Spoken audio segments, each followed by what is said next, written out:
Hey, today we're going to look at what makes a real apology and how can you spot one.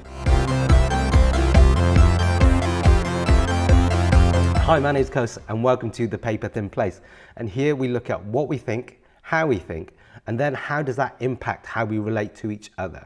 We have conversations around communication, creativity and culture, and sometimes we do that through the lenses of leadership, diversity and art. Today I want to look at the anatomy of an apology. So essentially I want to look at the characteristics of what makes an apology a real apology, and then how does that help us understand when we encounter statements and responses, if those things are real and genuine and heartfelt. We live in modern times and they are complicated and nuanced times. And let's be honest, we all get stuff right and we all get stuff wrong. But sometimes when we find ourselves in and amongst kind of like news and culture and all that sort of business, we might come across an apology and we're not quite sure if that apology has like a depth to it. We're not quite sure if that apology is real and sincere. So we're going to take a few moments to look at some of the key characteristics of what makes an apology a real apology. And hopefully what that does is, it's not about trying to catch people out necessarily. It's partially about better communication, but it's also about how can we really understand if an apology has depth and what are the motivations behind that apology. Now, I just want to reiterate that this isn't about trying to catch anybody out.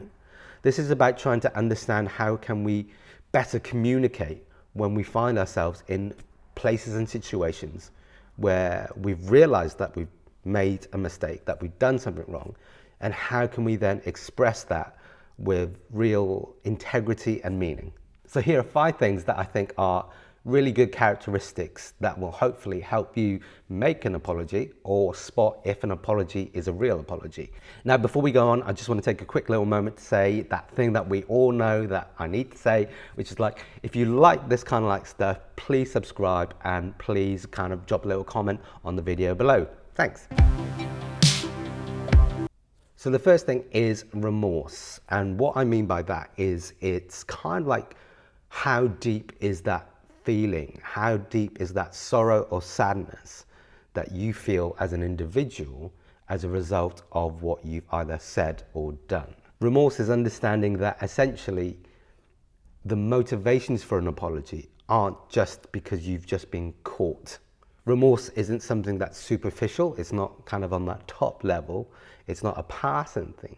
It's something that you would feel individually really deep within your spirit and your soul even. And that depth is really about a feeling and understanding about the injury and impact of your words and actions. It's understanding that words can heal and words can hurt. And it's understanding that these words and actions have had a real impact on another individual's well-being and health. And that impact and that weight as something that's almost been transferred and sits heavy on somebody else. So again, remorse is about that depth of feeling and the depth of impact. So the second thing is about responsibility, and it's about admitting and taking responsibility. It's about you individually acknowledging and admitting that a mistake has happened, that someone or some people group has been wronged. That admission of responsibility doesn't get caught up in who's to blame. You know, it's not about percentages. Sometimes in conversations, in arguments, in these sort of kind of like spaces, you can have a sense that maybe I'm 14% wrong and I'm, you know, whatever the math is, 84% right. But an apology keeps the focus on your actions and doesn't seek to shift the blame or focus onto somebody else's response. It's essentially about taking responsibility for your perspectives and your behaviors and your actions. An apology is not a vehicle for you to justify yourself. It's not a quick way out to avoid conflict or a difficult conversation.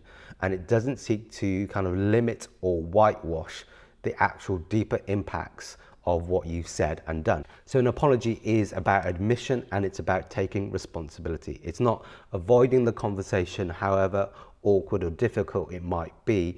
And it's not about silencing that other party or silencing criticism. It's not a defense. So understand your own part in that. So the third thing is about repair, and it's about your actions and your willingness to take them. So a good question to ask is, what positive action can I take? How can I make some sort of restitution or repair? How can I make good? So again, motivations count here. So think about your willingness to recognize the cost, your willingness to repay the debt almost, but also like your willingness to keep the conversation going, to evolve past this point, to move forward. Again, think about amends and rebuilding, and repair is something really about your intent, about what you think the relationship is and where you want and desire it to go. So moving on from that, but kind of following on from that, and in the same spirit of willingness, the next thing you need to do is make a request, and that request is kind of a request for forgiveness. And it's important to recognize and realize that that isn't a foregone conclusion. You know, a serious hurt or betrayal, it may take some time to rebuild and repair that relationship, but I think your heart and motivation into that is important. So I don't think you can go into that with an expectation of immediate forgiveness. But what you can do is make a request for forgiveness. And that needs to be done skillfully and sensitively, with a sense of remorse and a sense of responsibility. Not all apologies are going to be welcome in that moment, and forgiveness isn't a foregone conclusion or guaranteed. But if you can approach it with the right spirit and the right motivation, maybe you can help build and rebuild that trust. And the fifth thing is a response. And I talk about the difference between a statement and a response in this video somewhere. And that response really is about, will I do everything I can do to change? Now, let's be real, along the road of change, along that process of change, we may still make some mistakes along the way. But a response is more than just a promise that things will change and things will be different. It's not just saying I will do better, it's actually delivering on that, and it's actually saying I will do better. You know, a response is more than just a statement. It's about delivering on that change of behavior in a consistent and committed way long term. So that's your 5 characteristics on what makes an apology a real apology. So just a recap on that, it's about remorse, and that's about the depth of feeling and the depth of impact. It's about kind of taking and admitting responsibility. It's about kind of repair. So that's about making good and rebuilding. It's about making a request for forgiveness and knowing that sometimes that you can't have an expectation on that happening immediately. And finally, it's about making a real response, and that's about committed and consistent change of behavior. A few final quick thoughts. Remember that an apology is not a battle. It's not a fight. The main aim is to be restorative and to repair. Remember that the motivations for an apology are really important. It's not because somebody got caught out or called out. Remember that a true apology probably doesn't include the word but. But is often just a way to justify your own kind of perspective on things, and often introduces a criticism or a critique. Instead, say things like, I was wrong to do this, or I'm sorry for doing that. Be specific and name the kind of hurt or action that you've done, and again, keep the focus on you rather than trying to shift responsibility to somebody else. Okay, so there you go. That's the anatomy of an apology and some characteristics that hopefully will help you spot a real one and help you realize when a fake one is at your doorstep. Drop a little comment below whether you liked the video, or even if you didn't like the video, or if you have some extra tips about how we can make apologies and do them all better, because we're all still learning and we're all gonna need to, because we all make mistakes. All right, that's all. Be kind, be nice, take care, bye. Drop a little comment. And how can that,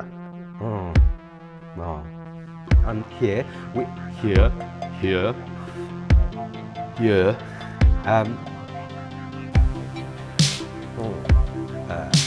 So good. Well, actually, not only